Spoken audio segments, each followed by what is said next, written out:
Sir अगर साबित हो जाता है किसी पे ये इल्जाम कि इन्होंने ह्यूमिलेट किया है तो कहां तक सजा हो सकती है? 5 years इसमें मैक्सिमम पनिशमेंट है।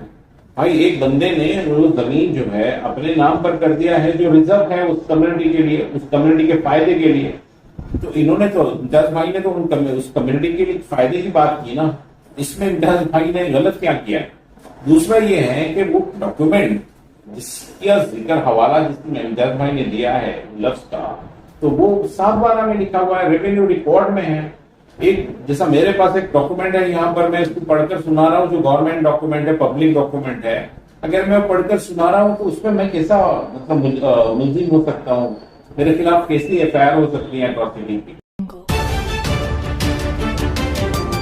न्यूज़ वन औरंगाबाद में आप सभी का स्वागत है। जी हाँ नाज़रीन, आज हमारे साथ औरंगाबाद शहर के मशहूर मारूफ शख्सियत जनाब एडवोकेट खिज़र पटेल साहब मौजूद है और आज हम इनसे तफसीलात जानेंगे, लीगल एस्पेक्ट जानेंगे, कानूनी पहलू जानेंगे एट्रोसिटी एक्ट के बारे में। सर आपका खैर मकदम हमारे YouTube channel news one Aurangabad में। सर जैसे कि हमने इंट्रोडक्शन में बताया एट्रोसिटी एक्ट के बारे में हम तफसीलात जानना चाहेंगे।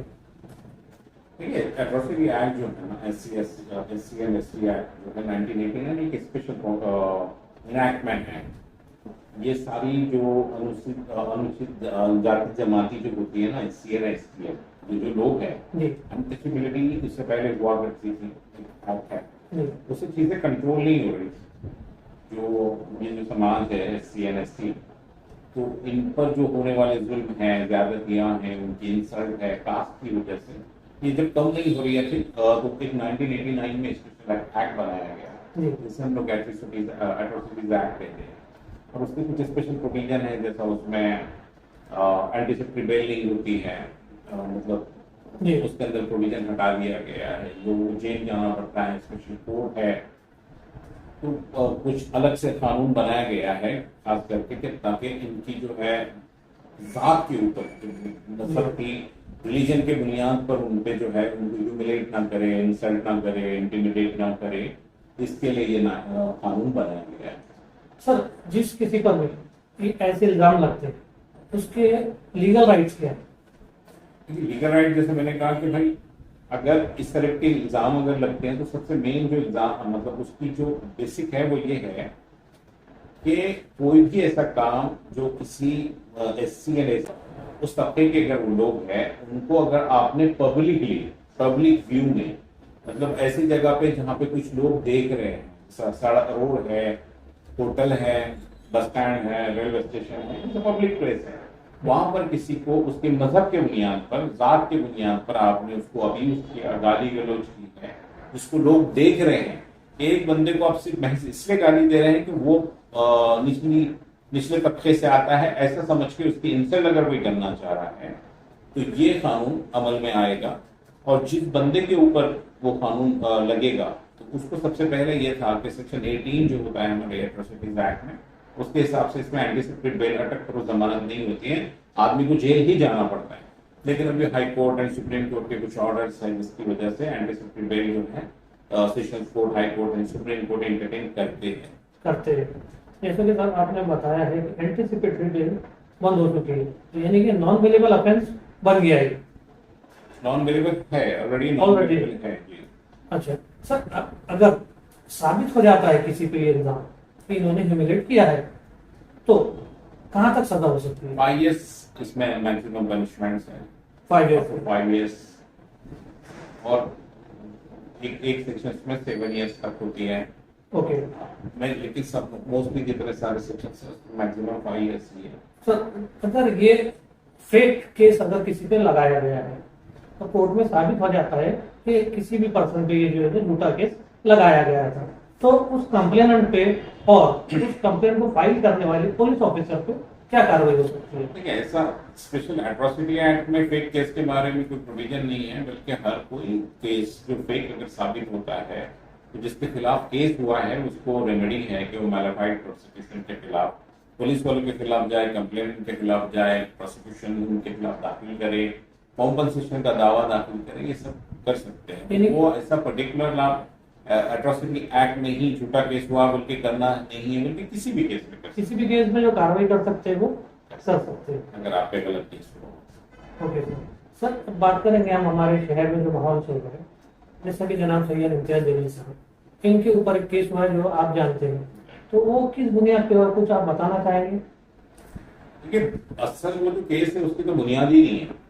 जी बुनियादी तौर पे किसी को भी अगर जब तक एट्रोसिटी नहीं लगता तब जब तक के किसी उस एससी या एससी और एसटी एक्ट सॉरी उस तबके के जो लोग हैं, जी है ना, शेड्यूल कास्ट शेड्यूल ट्राइब से जो कम्युनिटी आती है, उस तबके के बंदे को विद इंटेंशन टू इंसल्ट, जी उसकी इंसल्ट करने की नियत से आपने कुछ गलत बुरा भला किया, उसको ह्यूमिलेट करने के नियत से, उसको इंटिमिडेट करने के लिए उसको बुरा भला किया है, उसको उसके जात की वजह से उसको गाली दी है, अब्यूज किया है, तो ही आप वो एट्रोसिटी एक्ट लगेगा।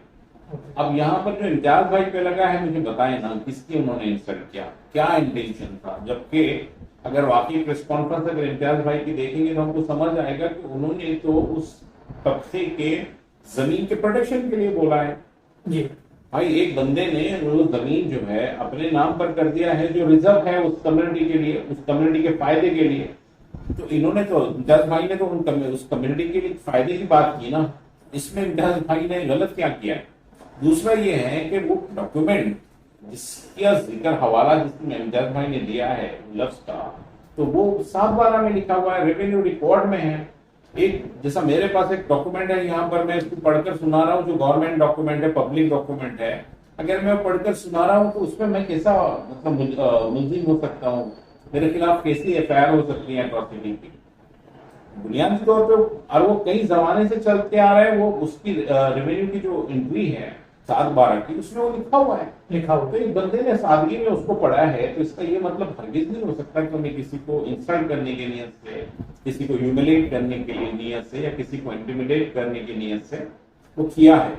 तो बुनियादी तौर पर इम्तियाज भाई पे किसी भी तरह से वो जो है एफआईआर नहीं बनता है। लेकिन हालात कैसे हैं, जिसके खिलाफ इम्तियाज भाई का जो सारे मतलब प्रेस कॉन्फ्रेंस है, वो हम जानते हैं कि मिसयूज ऑफ पावर क्या होता है, हम समझ सकते हैं कि एक एक्स एमपी जो अभी साल भर पहले तक एमपी थे, उनके खिलाफ भी इस तरह से एफआईआर हो सकती है, तो आम आवाम फिर हम सोच नहीं सकते कि क्या हो सकता है। सर, जैसा कि आपने बताया कि पावर ऑफ मिसयूज हो रहा है, तो जैसा कि फिर अगर ये बात कोर्ट तक जाती है तो कोर्ट में कितना टाइम तक एक केस टिक सकता है? नहीं, देखिए हमको अभी तो मतलब उम्मीद है कि पुलिस अगर इसमें प्रॉपर इन्वेस्टिगेशन करेगी तो पुलिस जो है इसमें चार्जशीट फाइल ही नहीं करेगी। तो हमको उम्मीद है, इंसाफ की भी उम्मीद है, पुलिस से भी उम्मीद है कि भाई ठीक है पुलिस वालों ने किया है, लेकिन इन्वेस्टिगेशन में मिलना क्या है, क्योंकि जो बुनियादी मेन इंग्रेडिएंट्स होते हैं मतलब एट्रोसिटी लगने के वो है ही नहीं, तो पुलिस लाएगी कहाँ, ला के चार्जशीट डालेगी कहाँ? हमको उम्मीद है कि पुलिस जो है इसमें इम्तियाज भाई के खिलाफ क्लोजर रिपोर्ट फाइल करेगी। फिर जैसा कि आपने देखा, ये थे जनाब एडवोकेट खजर पटेल साहब, जिन्होंने एट्रोसिटी एक्ट पे हमें तफसीली मालूमात दी, जिसके लिए टीम न्यूज़ 1 और हमारे उनकी बेहद ममनून और मशकूर है। जज़ाकल्लाह।